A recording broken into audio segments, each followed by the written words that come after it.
I'm looking at Brock Purdy, and it does feel like we're not talking a lot about the quarterback. Is it because he just got the contract and it's shut up everyone? We know he's going to be the quarterback, and we know that when he has his weapons around him, he's able to function at a high level. McCaffrey, Ayuk, and Devo never played one game together all season long. So I think fans know that, hey, when Brock Purdy has his weapons and he can process everything, he's going to be fine. What does CMC look like to you? He looks like Christian McCaffrey. Really? Now, is he as fast as he was a couple seasons ago?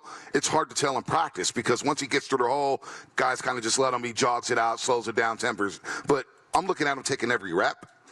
When it comes out of the backfield, catching the ball, being a receiver, he's just as good as he was at Stanford when he's the offensive player of the year. So to me, and if he's the same guy that we saw in the Buffalo game when he did mess up his Achilles, I take that guy all day long. Now, the worry is, can he last through 17 games? And then what does the backup running back room look like? And the backup running back room right now doesn't look pretty. Isaac Guerendo's out probably until week 1 with a shoulder injury. He's had like 6 or 7 injuries, and he's been in the league for a year and a half. I just can't trust him. I mean, he blew a hammy on the first day of camp. They weren't even in shoulder pads. Jordan James has been out with a knee injury.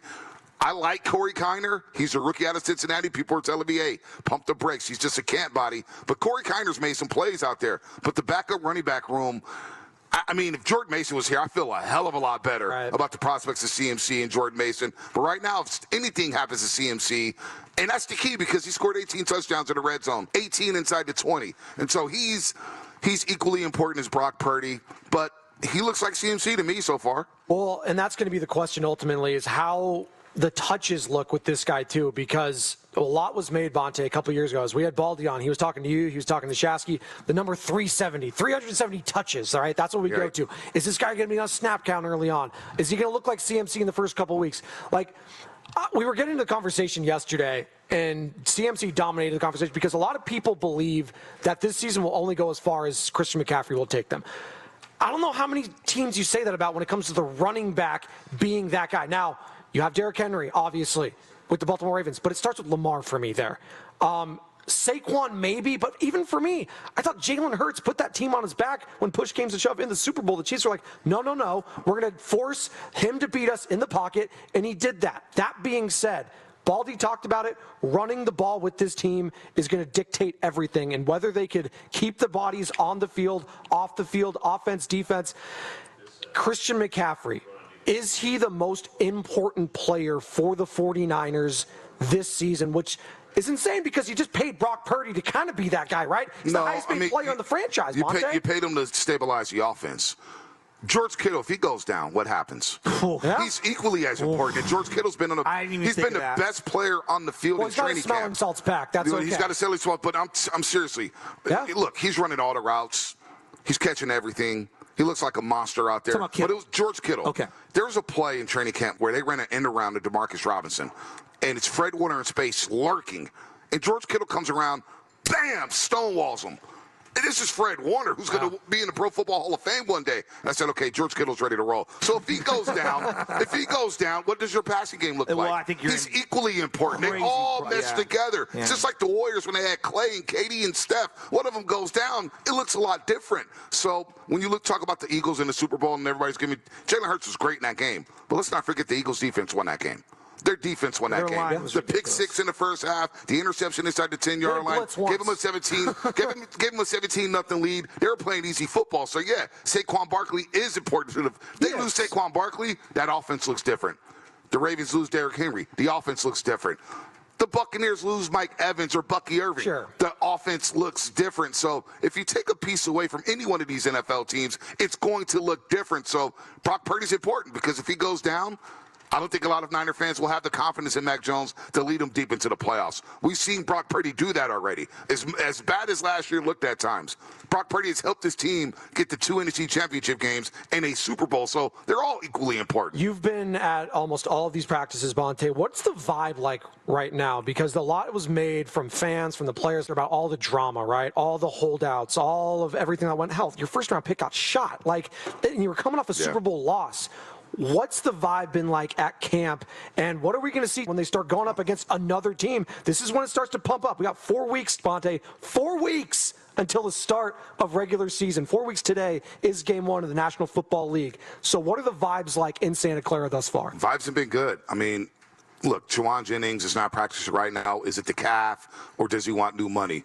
But they've gone on as business as usual, and they haven't skipped a beat offensively in practice. Now, you've had your starting corners out for the most part, Renardo Green and Deommodore Lenoir, but Purdy's been on point with DeMarcus Robinson. He's been on point with Ricky Pearsall. He's been on point with George Kittle. And I don't keep training camp stats because you don't know what's going on. You don't know what the primary is or what they're working on. But the offense has been flawless so far for the most part. They moved the ball when they're healthy and got all their guys in there. So the vibe's been good because all the distractions, even Brandon Ayuk, for example, and it was all about Brandon Ayuk wanting new money, and we know how that went down. He got sent off the field with the shorts and everything. He's been out there at practice every single day with the receivers, basically coaching them up and then running on the side. He's engaged. It's a new Brandon Ayuk, or maybe it's the same Brandon Ayuk. I don't know, but he's been out there every single day helping these young receivers try to catch up to speed and get up to speed within this offense. So the vibe has been really, really good. It's been a good, clean camp. Now the injuries, they stink. You've had to cut guys left and right, but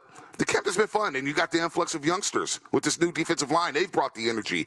Michael Williams and C.J. West, and then Alfred Collins is getting better by the day. I'm not saying he's a day one starter. He's not going to be a pass rush specialist, but he's getting better and better as he learns the NFL game. I'll just say it right now. It's hard for me to see the Eagles not being in the Super Bowl right now. And you know how much I hate Philadelphia, but they're stacked. If they're healthy, they're in a different stratosphere right now. They got both defense. They got defensive line, offensive line. They got the skill sets with A.J. Brown, skill position with A.J. Brown and Devontae Smith. But, yes, the NFC is kind of wide open there. I don't know what Chicago's going to look like. I don't know what J.J. McCarthy in Minnesota is going to look like. He's never played a snap in the NFL. Green Bay, what are their receivers going to look like? What's their defense going to look like? Is Jordan Love going to take that next step? Then you look at the NFC West.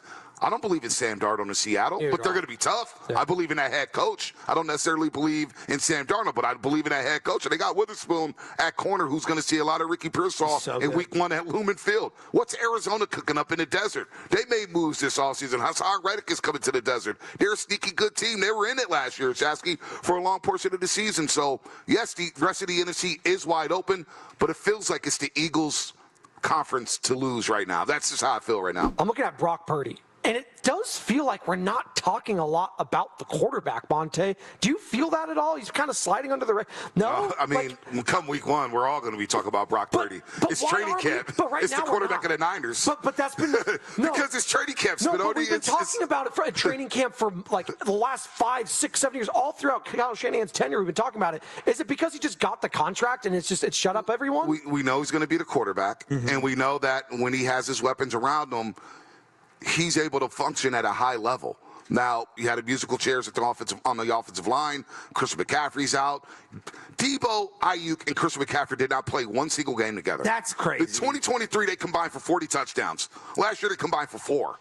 McCaffrey, think about that. McCaffrey, Ayuk, and Debo never played one game together all season long.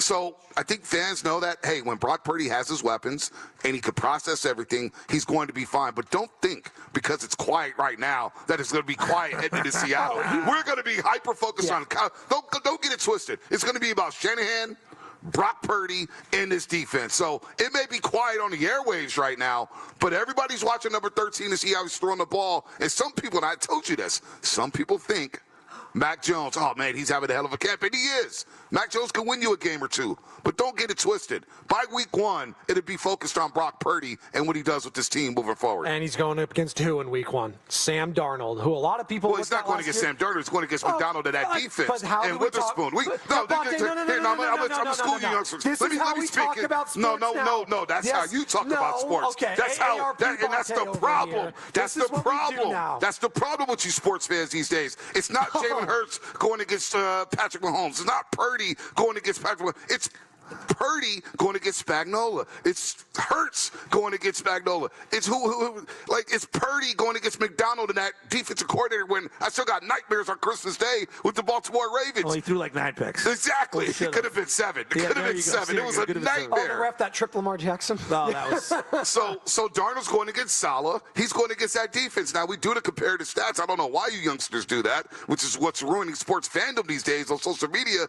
Got to stop with that. Comparing quarterbacks is ruining the league. Is that what you're saying?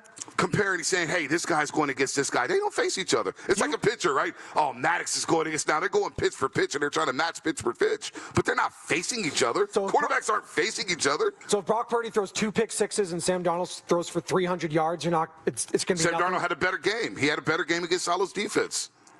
You don't think there's going to be conversations? Well, that's what you guys do. It's a lazy conversation. That's all I'm This is the saying. highest paid player in the history of the organization. He has to carry this team this year. No, he doesn't have to carry the team. He's the He has to quarterback get of the the ball to team. George Kittle and get him to make plays. You got to get the ball to McCaffrey. Use your playmakers. You don't have to carry the team. A quarterback cannot carry the team. But Tom Brady did not carry the Patriots. He used his weapons, and early on with Tom Brady, it was all about the defense. Tom Brady would use his checkdowns left and right, left and right. Purdy just run the offense. Don't turn the ball over. Get the team in the right set. Score points. He doesn't have to Well, carry it starts it. with the red zone, too, for me, though, as we're talking about this. Like, that's where you have to improve. And it's Christian Speaking McCaffrey, that of guy. the red zone, Yes. speaking of it,